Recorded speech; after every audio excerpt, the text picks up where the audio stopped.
Merci, cher ami. Monsieur le chancelier, mesdames les secrétaires perpétuels, il me semble qu'il n'y a pas de monsieur secrétaire perpétuel en dehors de moi, chers confrères, chers collègues, mesdames et messieurs, chers amis, nous avons tous conscience, en cet instant, d'être associés à un événement d'une importance qui tient à la fois à l'ouvrage qui fait l'objet de l'édition électronique qui nous est aujourd'hui présentée, à la nature de cette édition, à la convergence manifestée par cette réalisation entre les intérêts et les compétences de nos diverses académies, aux questions nouvelles que l'outil nouveau qui nous est offert pose à la recherche. L'encyclopédie de Diderot et d'Alembert a été un jalon capital dans l'histoire de la pensée et de la science, comme dans l'histoire symbolique et idéologique de notre civilisation. Scientifiques, philosophes, historiens, historiens des idées, historiens des sciences, historiens des techniques, historiens de la littérature, historiens de la société, historiens des religions, tous ont constamment besoin de s'y référer et de s'y plonger. L'ouvrage, dans son édition originale, est rare. Les exemplaires intacts, dont aucune planche ne manque, le sont plus encore. Sa mise en ligne était donc particulièrement nécessaire. Mais la mise en ligne n'est rien. L'édition électronique est tout. Il n'y a pas si longtemps que nous étions émerveillés par la simple possibilité de pouvoir lire un texte depuis notre ordinateur sans avoir à nous rendre en bibliothèque. Moins longtemps encore que nous nous sommes aperçus que cela ne suffisait pas et qu'il était absurde de se limiter à la lecture en se privant des possibilités de recherche dans le texte, d'indexation, de computation diverses que permettait une édition électronique, d'annotation. Et il faut qu'un chef-d'œuvre comme celui-ci soit mené à son terme pour que nous prenions la pleine conscience de ce qu'est une édition électronique.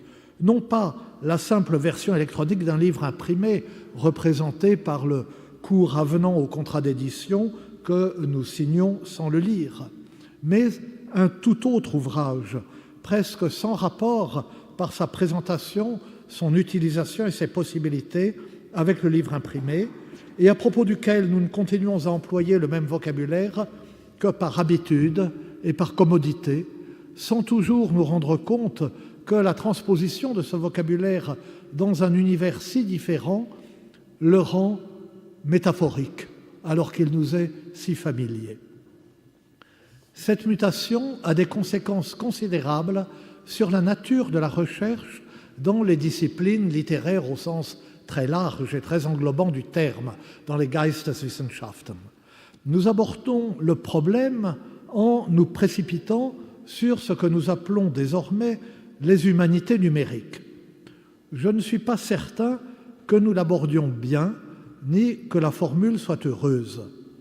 Nous sommes, nous autres misérables littéraires, nous sommes si impressionnés et si dominés par les sciences dures, par les Naturwissenschaften, si contraints aussi par nos autorités de tutelle de suivre leur modèle, que nous ne rêvons que de laboratoires, de recherche collective, de résultats chiffrés, de tableaux et de camemberts. Merveille des humanités numériques, on va pouvoir faire des statistiques élémentaires. Je crains que nous ne prenions la question à l'envers. Une édition électronique permet de faire en quelques secondes des dépouillements qui, il n'y a pas si longtemps, exigeaient une dizaine d'années. C'était la durée moyenne de préparation d'une thèse d'État en lettres qui consistait parfois pour l'essentiel dans la présentation de tels dépouillements.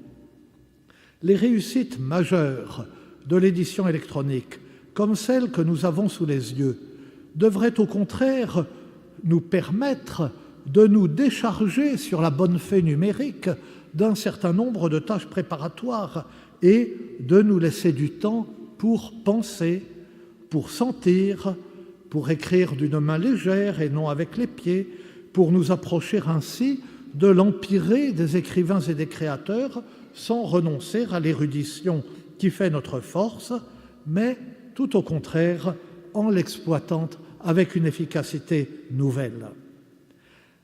Ce n'est là, j'en ai peur, qu'un rêve éveillé.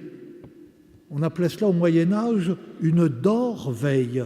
C'était une technique de demi-sommeil qui permettait d'abattre sans trop de fatigue de longues étapes à cheval. Daniel Roche m'écoute avec attention.